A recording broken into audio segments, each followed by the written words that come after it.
નમસ્કાર મિત્રો, સ્વાગત છે તમારું મારી યુટ્યુબ ચેનલની અંદર। મિત્રો, વિડીયોની અંદર આપણે વાત કરીશું ગુજરાત પંચાયત સેવા પસંદગી મંડળ દ્વારા ફક્ત દિવ્યાંગ ઉમેદવારો માટે જુનિયર ક્લાર્ક વર્ગ 3ની ટોટલ 102 જગ્યા માટે ઓનલાઈન આવેદન મંગાવવામાં આવે છે। તો આ ભરતી વિશેની તમામ જાણકારી આપણે આજના આ વિડીયોની અંદર જોઈશું। એ પહેલાં જો તમે મારી યુટ્યુબ ચેનલને હજુ સુધી સબસ્ક્રાઇબ ન કરેલી હોય તો નીચે બેલ આઇકોન બટનને ઓલ પ્રેસ કરી ચેનલને સબસ્ક્રાઇબ કરી લેવી, જેથી તમને તમામ ભરતીઓ વિશેની જાણકારી મળતી રહે। તો ચાલો મિત્રો, વિડીયોની શરૂઆત કરીએ। તો વાત કરીએ મિત્રો, ગુજરાત પંચાયત સેવા પસંદગી મંડળ ગાંધીનગર દ્વારા સ્પેશિયલ રિક્રુટમેન્ટ ડ્રાઈવ ફોર PWBDની અંતર્ગત જુનિયર ક્લાર્ક માટે વર્ગ 3ની ટોટલ 102 જગ્યા ઉપર સીધી ભરતીથી ફક્ત અને ફક્ત દિવ્યાંગ ઉમેદવારો પસંદ કરવા માટે ઓનલાઈન અરજીપત્રકો મંગાવવામાં આવી રહ્યા છે। આ માટે મિત્રો, દિવ્યાંગ ઉમેદવારોએ સરકારશ્રીની જે વેબસાઇટ આપવામાં આવેલી છે ojas.gujaratgovernment.in વેબસાઇટ ઉપરથી 15/4/2025થી બપોરના 3 કલાકથી 15/5/2025 સુધી ઓનલાઈન અરજી કરવાની રહેશે। ઓનલાઈન અરજી કરવા માટેનો નેક્સ્ટ વિડીયો આપણે અપલોડ કરીશું। ચેનલને સબસ્ક્રાઇબ કરેલી હશે તો તે માટેનો વિડીયો તમને નોટિફિકેશન સ્વરૂપે તમારા મોબાઈલ ઉપર આવી જશે। અહીંયા મિત્રો, જુનિયર ક્લાર્કની જિલ્લા વાઇઝ અલગ અલગ જગ્યાઓ વિભાજન કરવામાં આવેલી છે અને દરેક જિલ્લા વાઇઝ લિસ્ટ આપેલું છે કે કયા જિલ્લાની અંદર ભરવાપાત્ર જગ્યાઓ આપેલી છે। સાથે સાથે મિત્રો, આ જે જગ્યાઓ છે એ દરેક કેટેગરી વાઇઝ ફાળવવામાં આવેલી છે, એટલે કે તમે જે કેટેગરીની અંદર દિવ્યાંગતા ધરાવો છો એ કેટેગરીની અંદર અહીંયા મિત્રો સંખ્યા આપવામાં આવેલી છે। ટોટલ 4 કેટેગરી પાડવામાં આવેલી છે, A, B, C અને D, E। અહીંયા મિત્રો અલગ અલગ જિલ્લાઓ માટે અલગ અલગ જગ્યાઓ ફાળવવામાં આવેલી છે।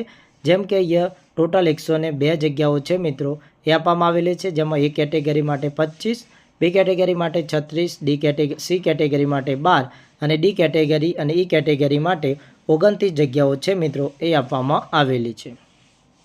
અહીંયા મિત્રો આપણે કેટેગરીની વાત કરી લઈએ કે કઈ કેટેગરીમાં કયા પ્રકારના ઉમેદવારો આવશે। સૌથી પહેલાં A કેટેગરીમાં અંધત્વ અને ઓછી દ્રષ્ટિવાળા આવશે, બીમાં બધિર અને ઓછું સાંભળનાર આવશે, સીમાં મગજના લકવા સહિતની હલનચલનની દિવ્યાંગતા ધરાવતા, રક્તપિત્તમાંથી સાજા થયેલા, વામનતા એસિડ એટેકનો ભોગ બનેલા અને નબળા સ્નાયુઓ ધરાવતા ઉમેદવાર આવશે। ડી કેટેગરીમાં સ્વાલિનતા, બૌદ્ધિક દિવ્યાંગતા, ખાસ વિષય શીખવવાની અક્ષમતા અને માનસિક બીમારી, તેમજ છેલ્લી જે કેટેગરી છે E, એમાં બહેરાશ, અંધત્વ સહિતની ખંડ A થી D સુધીની તમામ અનેક પ્રકારની દિવ્યાંગતા ધરાવતા વ્યક્તિઓ આવશે। તો અહીંયા મિત્રો તમારી દિવ્યાંગતા 40% વધુ છે તો તમે આ ફોર્મ ભરી શકો છો। અહીંયા મિત્રો દિવ્યાંગતાના પ્રકાર પણ દર્શાવેલા છે, A, B, C, D, E દરેકમાં 1% જગ્યાવાળી રાખવામાં આવેલી છે અને દિવ્યાંગતાનો પ્રકાર પણ અહીંયા આપેલો છે। એમાં ઇંગ્લિશમાં કયું સિલેક્ટ કરવાનું છે તે અહીંયા નીચે તમે જોઈ શકો છો। દરેકનો પ્રકાર આપેલો છે, OA એટલે કે 1 આર્મ, OL એટલે કે 1 લેગ, OAL એટલે 1 આર્મ અને 1 લેગ। એવી રીતના અહીંયા મિત્રો તમામ જે કેટેગરી વાઇઝ છે મિત્રો અહીંયા જગ્યાઓ આપેલી છે, એ મુજબ તમારે ફોર્મની અંદર અપ્લાય કરવાનું થાય છે। તમે બહેરાશ ધરાવો છો તો તમારે કઈ કેટેગરીમાં અપ્લાય કરવાનું છે, એક હાથ નથી તો કઈ કેટેગરીમાં એપ્લાય કરવાનું છે, એ તમામની જાણકારી આ કોષ્ટકની અંદર આપેલી છે। શૈક્ષણિક લાયકાત અને વયમર્યાદાની વાત કરીશું તો મિત્રો અહીંયા શૈક્ષણિક લાયકાતની વાત કરીએ મિત્રો તો નીચે મુજબ આપેલી છે। તો જુનિયર ક્લાર્ક માટે વાત કરીએ તો તમે કોઈપણ યુનિવર્સિટીની અંદરથી બેચલર ડિગ્રી એટલે કે મિત્રો ગ્રેજ્યુએશન ધરાવો છો તો તમે આ પોસ્ટ માટે ઓનલાઈન આવેદન કરી શકો છો। અહીંયા મિત્રો રૂલ નંબર 3ની વાત કરીએ તો તમારી પાસે કોમ્પ્યુટરનું બેઝિક જ્ઞાન છે એ પણ હોવું જરૂરી છે। તમારી પાસે કોમ્પ્યુટરનું બેઝિક જ્ઞાન છે તો તમે આ ભરતી માટે ઓનલાઈન આવેદન કરી શકો છો। ત્યારબાદ મિત્રો રૂલ નંબર 3ની વાત આપણે કરીએ તો તમારી પાસે ગુજરાતી અને હિન્દી બંને ભાષાનું જ્ઞાન હોવું જરૂરી છે। વયમર્યાદાની વાત કરીએ તો તમારી મિનિમમ ઉંમર 18 વર્ષ અને વધુમાં વધુ 35 વર્ષની તમારી ઉંમર હોવી જરૂરી છે। વયમર્યાદાની આપણે મિત્રો વાત કરીશું તો વયમર્યાદામાં અનામત મુજબના જે નિયમો છે એ મુજબ મિત્રો છૂટછાટ આપવામાં આવે છે। અહીંયા મિત્રો આપણે વયમર્યાદાની થોડી વાત કરી લઈએ કે કેટલી વયમર્યાદા છે એ અનામતના નિયમ મુજબ આપવામાં આવે છે। તો અહીંયા મિત્રો વાત કરીએ તો ઉપલી વયમર્યાદાની અંદર સામાન્ય કેટેગરીના જે દિવ્યાંગ ધરાવતા ઉમેદવારો છે તેમને 10 વર્ષની છૂટછાટ આપવામાં આવે છે। અહીંયા તમારી વયમર્યાદા 15/5/2025ને અનુલક્ષીને ગણવામાં આવશે। સામાન્ય કેટેગરીના દિવ્યાંગ ધરાવતા મહિલા ઉમેદવારો માટે 15, અનામત કેટેગરીના દિવ્યાંગ ધરાવતા પુરુષો માટે 15 અને મહિલાઓ માટે 20 વર્ષની છૂટછાટ આપવામાં આવે છે। જ્યારે માજી સૈનિક છે તેમને સંરક્ષણ સેવામાં બજાવેલા સેવા ઉપરાંત બીજા 3 વર્ષ માટે છૂટછાટ આપવામાં આવે છે, પરંતુ તમારી ઉંમર 45 વર્ષની વય મર્યાદાની અંદર હોવી જરૂરી છે. ત્યારબાદ મિત્રો પગાર ધોરણની આપણે વાત કરીશું. પગાર ધોરણ 5 વર્ષ માટે ફિક્સ વેતન 26,000થી તમારી નિમણૂક કરવામાં આવશે. ત્યારબાદ તમને તમામ લાભો છે મળવાપાત્ર થશે. અહીંયા મિત્રો પરીક્ષા ફીની વાત કરી લઈએ તો દિવ્યાંગ ઉમેદવારોએ કોઈપણ પ્રકારની ફી ભરવાની નથી. અહીંયા મિત્રો તમને ફીમાંથી મુક્તિ આપવામાં આવેલી છે.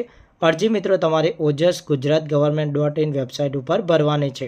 ઓનલાઈન અરજી કઈ રીતના કરવી તેના માટેનો આપણે નેક્સ્ટ વિડીયો છે આ યુટ્યુબ ચેનલની અંદર અપલોડ કરીશું. મારી ચેનલને સબસ્ક્રાઈબ કરેલી છે તો તમને તેના માટેનો વિડીયો પણ મળી જશે.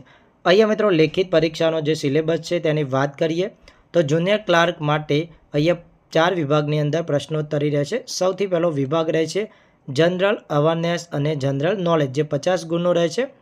ગુજરાતી લેંગ્વેજ અને જે ગ્રામર છે સેકન્ડ નંબરે 20 માર્ક્સનું રહેશે.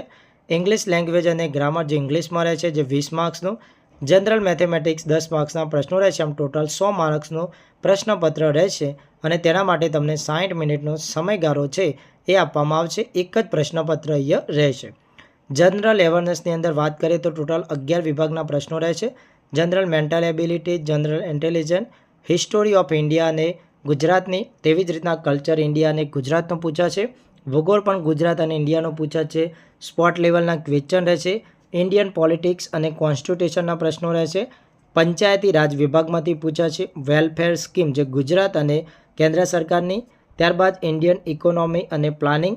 ત્યારબાદ 10મા નંબરે છે જનરલ સાયન્સ, એન્વાયરમેન્ટ અને ઇન્ફોર્મેશન એન્ડ ટેકનોલોજીના પ્રશ્નો પૂછવામાં આવશે. અને 11મા નંબર છે current affair of relation and national અને ઇન્ટરનેશનલ ઇમ્પોર્ટન્સના પ્રશ્નો છે અહીંયા પૂછવામાં આવશે. અહીંયા મિત્રો તમને OMR શીટ પ્રકારનું જે પ્રશ્નપત્ર છે આપવામાં આવશે. 4 પ્રશ્નોમાંથી તમારે 4 જવાબ છે એમાંથી કોઈ પણ એક પસંદ કરવાનો રહેશે. જો તમે ખોટો જવાબ આપો છો તો 0.25 માઇનસ થશે. ખાલી છોડી દો છો તો 0.25 માઇનસ થશે. ચેક કરો છો તો પણ 0.25 માઇનસ થશે. પરંતુ તમે વિકલ્પ E પસંદ કરો છો નોટ એટેમ્પ્ટેડ તો તમને કોઈ પણ નેગેટિવ માર્ક લાગુ પડતો નથી. તો મિત્રો વિડીયોની અંદર આપણે વાત કરી જુનિયર ક્લાર્કની જે એક્ઝામ છે એની અંદર ક્યારથી તમે ઓનલાઈન આવેદન કરી શકો છો, આ પરીક્ષા માટેની ક્વોલિફિકેશન શું હશે અને પરીક્ષા ફી કઈ રીતના રહેશે. ઓનલાઈન આવેદન કઈ રીતના કરવું તેનો નેક્સ્ટ વિડીયો આપણે અપલોડ કરીશું. વિડીયો પસંદ આવ્યો હોય તો વિડીયોને લાઇક કરો, તમારા બીજા મિત્રો સાથે વિડીયોને વધુમાં વધુ શેર કરો અને અમારી ચેનલને હજુ સુધી સબસ્ક્રાઈબ ન કરેલી હોય તો નીચે બેલ આઇકોન બટનને ઓલ પ્રેસ કરી ચેનલને સબસ્ક્રાઈબ કરી લો.